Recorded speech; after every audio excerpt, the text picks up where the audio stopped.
I'm so passionate about this one because there's a lot of men out there that have manipulated women to the point where women are scared of that word submission. Submission is such a beautiful word, but because men are out here controlling, saying, oh, you need to cook for me, oh, you need to do this, you need to do that, I'm the man of the household, so you need to, you know, do whatever I tell you. Like, what does that even mean? Who are you? Hi Deku fam. Hey Deku fam. Welcome back to our channel. Welcome back. We'd like to welcome all 17,000 of you. 17,100 of you. Oh yeah, sorry, that 100. Every person counts, you know what I mean? Every person is alive. Every person is a story. Every person is going through something relationship-wise, whether they're single, whether they're in a relationship, whatever. So thank you so much. We're happy to have you here. Welcome to the Deku fam. But don't forget, there's more people out there who will benefit from our channel. So share it. We're looking to hit 20,000 subscribers by the end of this month. Can we do it, Deku fam? Let's go. Anyways, this video we're talking specifically to the men. Things that men should not do in a relationship. So, literally, I feel like, ladies, I know there's a lot of you out here. Share it with your male friends, because you never know, they could turn into... I was thinking your wife, share it with your husbands, you know? But yeah, share it with men. Yeah, we want more men on this channel because men are going to be the heads of their household, and if they don't know what to do, how are they going to lead us ladies, do you know what I mean? So, talk to them, tell them, share our videos, and thanks for the love. Let's get into it. Things that men should not do in a relationship. So we're just going to talk about the elephant in the room. Men, husbands, don't touch your women just for it to lead to sex. Oh my goodness, this one. Why is that? Why? Because it's not everyday sex. Okay, it's maybe every day, but it's not every second sex, you know what I mean? Don't just touch me because you want to, you know, have sex with me. What about touching me just to touch your wife, just to hug her while she's in the kitchen, just be like, oh babe, you know, I love you, or whatever. It's not every day, you know, move down to the boobs or do whatever you gotta do. You know what I mean? Wow, we started off quite strong, didn't we? But yes, it is true. You know, men, if you don't want to face a lot of rejection, you know when your heart just starts feeling a certain way because your wife is just rejecting you all the time, just touch her because, you know, she's your wife and you love her, you know, and pray that one day it could lead somewhere else. But yeah, see, the thing with women is that they don't... we're wired differently. Yeah, women are... Okay, the thing with women is that they're wired differently. See, for me as a man, I am ready at all times. You can wake me up in the middle of the night and I'm ready to go. But with Anna, you know, you need to kind of... What's the word? You need to give her kind of a heads up. You got to start sex before the bedroom. You got to start with that little cheeky text. You got to start with that, hey babe, I'm home. And I'm waiting for you. Beep. That's it. And then get her to come home. See, you can't just initiate sex in the bedroom just when you're ready, although it'll be nice, it'll be quicker. You can sometimes. Yeah, but you got to do more gentle whisper. You got to, I struggle with this talking thing, okay? Sometimes I don't want to talk. Sometimes I'm just ready. Yeah, sometimes we can do that. But what I'm saying is that, like, it's important to just, you know, touch your wife anyway. Yeah, no, it's true. Not pat, caress, touch, you know. But yeah, basically, men, sex does not start in the bedroom. And whenever you touch your wife, it doesn't always have to lead to sex. Yeah. You can just kiss passionately and then move on. So obviously that's all the banter, like it's funny, you know, not every touch needs to lead to sex, but on a deep personal level, like, you know, your wife needs to feel appreciated outside of sex. Like, you know, she's not just a body, she's a person. And, you know, when you're kissing her and telling her that you love her and it doesn't lead to sex, it shows that she is more than just physical in your life. And it's also important not just to affirm her in the bedroom, like, you are a good girl, you go girl. I love you so much. Like, and it's just during sex. Yeah, no, like there needs to be a lot more going on outside of the bedroom, outside of sexual activity. It's important to affirm, to love, and to show that you love, not just when you're love making. Yeah, for real. Men, do not use your masculinity to intimidate your woman. Yes. Because sometimes I think men forget, like, you're bigger than us, you're stronger than us. You know, look at this guy, look how big he is, just 1'5". You know, not all men are this big, but I've just been blessed in that area. Yeah, so I'm just like, it's a lot, and I'm very, very small. Yeah, I'm tall, but I'm very, very small. So sometimes it's a bit intimidating. Like, for example, if we ever get in a heated discussion, my voice might go louder. And Annabella, she can never compete with my pitch. Yeah. So that is very intimidating for her. If we're ever, because I'm taller than her as well, when we're arguing, if I'm standing up and I'm towering over her, that's also quite intimidating. Yeah. So we have to realize the fact that we're stronger, we're bigger, and it can get intimidating for women. So it's good for us to be able to assess that situation. So for example, when we are having heat discussion, I might sit down. Then she feels less intimidated. I will lower my voice again, so she feels less intimidated. Yeah. So yeah, we have to use our size to protect our wife. Obviously, it's not like in the Stone Ages where we're hitting animals and stuff. But from a primitive perspective, our size is used to protect our women, not to be there to intimidate her. Yeah, definitely. I think it's so important that, like, especially in arguments, sometimes like I can't even get my point across because I'm scared. But you don't analyze it as that in the moment. Maybe later when you look back, you're just like, oh, I don't know. Maybe sometimes he'll ask me like, what's your point then? Say it. And I'm like, I don't know. Like, I don't know my point anymore because I'm scared maybe in that particular environment. It's not like he's an abusive man or anything like that at all. He's the most gentle man you'll ever meet. But just because of his size, just because of his persona, like, it can become very intimidating. So it's important for men to make a conscious effort to realize that I am bigger naturally and I might intimidate my woman. So let me do things that show her that I'm not going to hurt. It's just a sign of meekness. It's just like knowing that, you do have a sense of strength and boldness. So it's being meek about the situation and it's kind of suppressing that strength so that you don't overpower your wife. Yeah, definitely. That is what it is.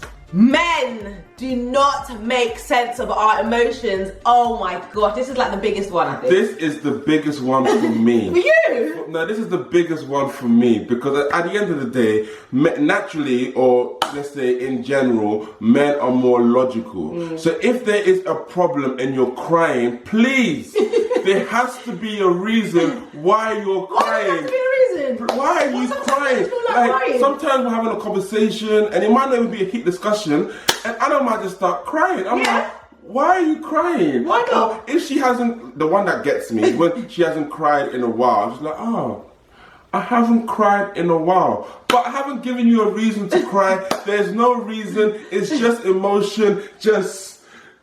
No, because sometimes, like, your emotions are like the British weather. It just comes and goes. There's no rationale for why it's here. However, and it's so annoying. Like, why are you crying? Yeah. Explain what's going on. Oh, did something happen in your childhood that relates to this? Like, when he's just trying to find the root of the thing. I'm like, sometimes I don't know. I actually don't know. And the thing is, I realized that she's not crazy. I'll come to that conclusion because that was my initial assessment. Like, you're just crazy.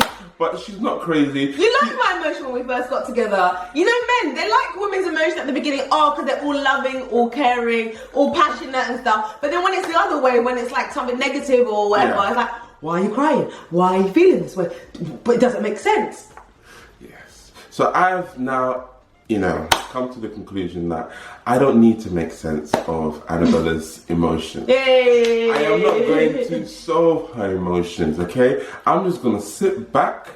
I'm going to let it just go because sometimes you've got to let the emotion just go. Like, and in the moment... Sometimes you interrupt it too early. Yeah, you interrupt it too early. You're trying to analyse and I haven't even fully... Yeah, so you just let the emotions go. Yeah. You let her have her moment. And then you listen. And then you don't have to analyse the situation. I don't have to analyse the situation. Just saying, girls, I got you. I got you. Yeah, you listen and then you just be there for them. The worst one is when they're having an emotional situation about something that doesn't even make sense, like, something that's all in their head.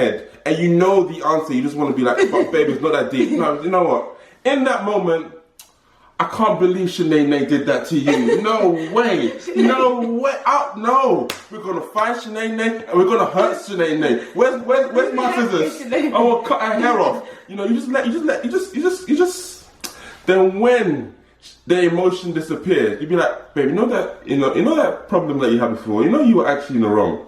And then you provide her a bit of logic and a bit of context to what she was feeling. Maybe not in the moment, but you just allow her to kind of have her outburst, and then later you can correct. But in that moment, just console, be there. Otherwise, she will attack you. you will become the problem. You will be the person that she's praying against and you will not prosper.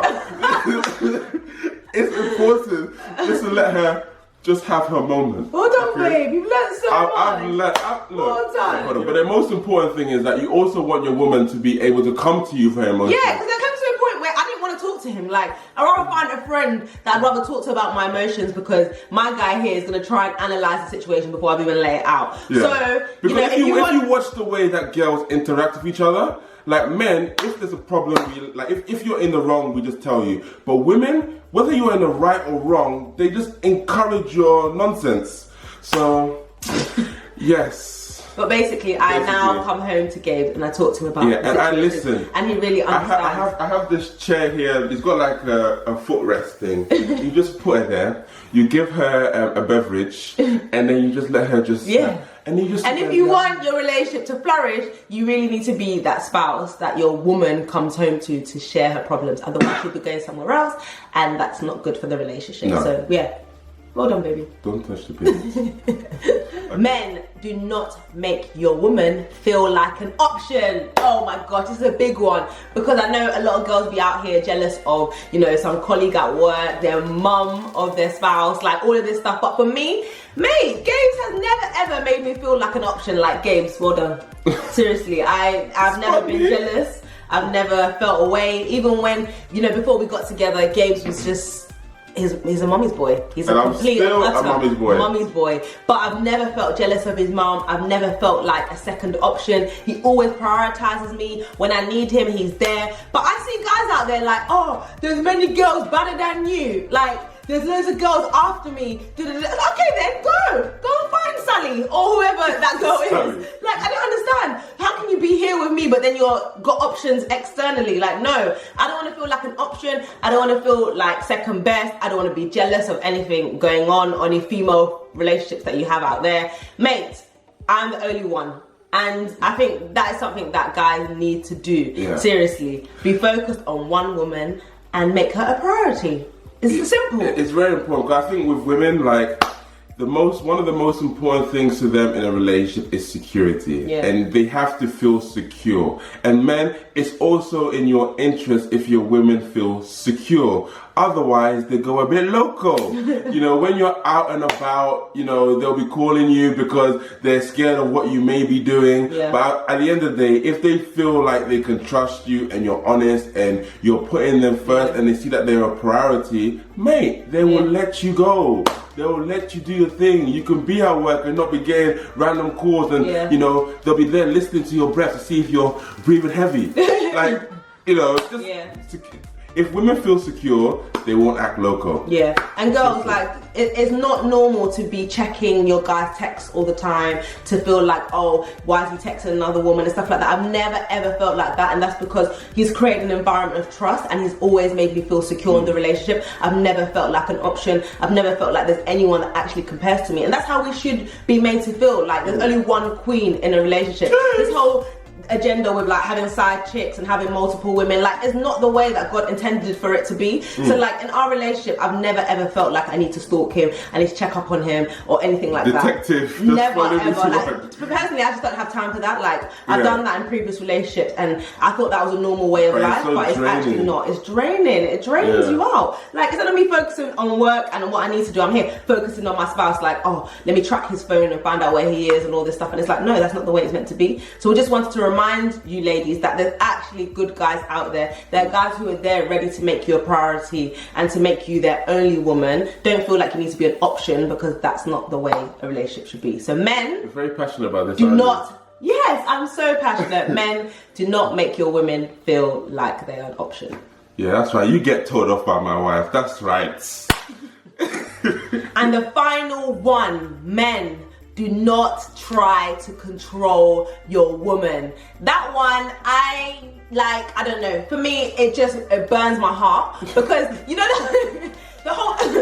I mean, I can't even get my words out, literally.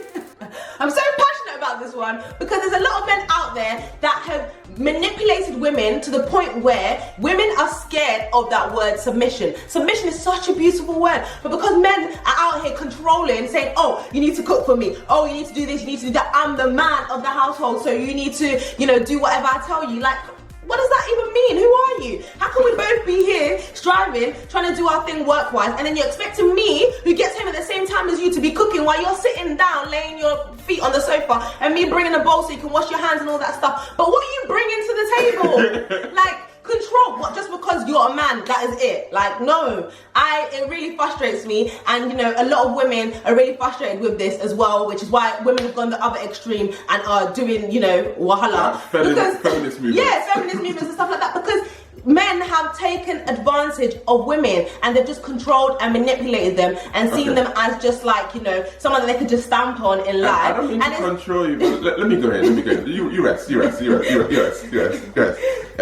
Sorry. Anna raises some very good points. It's amazing, yeah. But for men, there's a big difference between control and leadership. Yes. You see, we need to be able to lead our women. So, like, as a man and as a husband, I want to be able to spot the gifting and talents within my wife and allow it just to basically flourish. Because the thing is, as a human being, we all have this sense of purpose. You know, what do I want to achieve in my life? What do I want to do? So it's very important that we allow our wives to also feel fulfilled rather than be suppressed. Because at the end of the day, nobody wants a naggy wife in the household or walking around, feeling moping around, feeling upset. You want them to also feel a sense of achievement, and you know, then you're looking at like your overall household. If you're achieving your purpose, she's achieving her purpose. There's more happiness within the household. Maybe more sex within the household. Like, it's important just to make sure that your wife will fulfilled, so that she doesn't hate you. And it's for real, some women, like, they're really passionate about raising the family and they want to stay at home. So if you have the opportunity to be able to help them do that by providing for the household, then go ahead and do that. But then bring them along the journey. Like, do you know what I mean? As you're building the business, which is for the household, you need to talk to your wife about things. Share ideas with her. Don't just keep her suppressed and be like, oh, you stay at home, you look after the children, but I'm not going to tell you about how our business is doing. I'm not going to console you when I'm choosing employees for our business. I'm not going to talk about business plans with you. Like, because bring them along. If you think about marriage as well, the whole point of marriage, or not the whole point, but one of the big benefits of marriage is that you have a partner who can see your blind spots. They know you inside out. They know your weaknesses. They know your strengths. Annabella knows my weaknesses very well as my strengths. So she's able to provide input that would really help me. Because her strengths are my weaknesses and vice versa. So you know, I don't want to be in a position where I don't even consult her. I want to always ask for her input, because the decision that we make together is a lot better than the decision I'll make by myself. So it's important to ask our wives for their opinions, because if you think about it, in a marriage you've got, like, think of a circle, and you know, your giftings are on that side and her giftings are on the other side. When you put it together, you make a full circle, and you can make better decisions together. So it's important to be able to be a force to be reckoned with, rather than being one person that just feeling like he's the leader, just trying to move forward. And because it's harder to drag someone along the journey, but if you're going hand in hand, you're able to get a lot further. And a lot of men do actually think that, you know, they take, it's not even from a negative place, they take it upon themselves. They're like, I'm the man, so I need to take responsibility and I need to do this by myself. And, you know, the finances, they're trying to work it out by themselves. But if your woman her strength is the finances, then it's fine for you to let her do it. Like, you oversee it, but the woman is the one doing it. Don't feel like, oh, I'm the man of the house, so I need to take control of the finances, and I don't need to talk to my woman about the finances and whatever. But that might be her strength. So, you know, it's not good for the household if you're just trying to take ownership of things for the sake of being the man, when really a true man will actually delegate to the woman and say, this is your strength, you take control of the finances. And that's more of a man than a man that, this video is getting too long. But basically, we need to end men that take control, you know, lead, love your woman into submission, and you know, I think that's the best thing for the household. It is indeed. So, Peace. It's a very long video. Sorry, more of a rant, but guys, we love you. We will see you at the next one. And don't forget to hit that subscribe button. Yeah. Don't forget to share this video because we need to be able to educate each other so that we can all have successful relationship. And as we do this, we can change the world. Yeah. Bye, guys. Think love, choose love, and keep choosing love. Bye. Peace.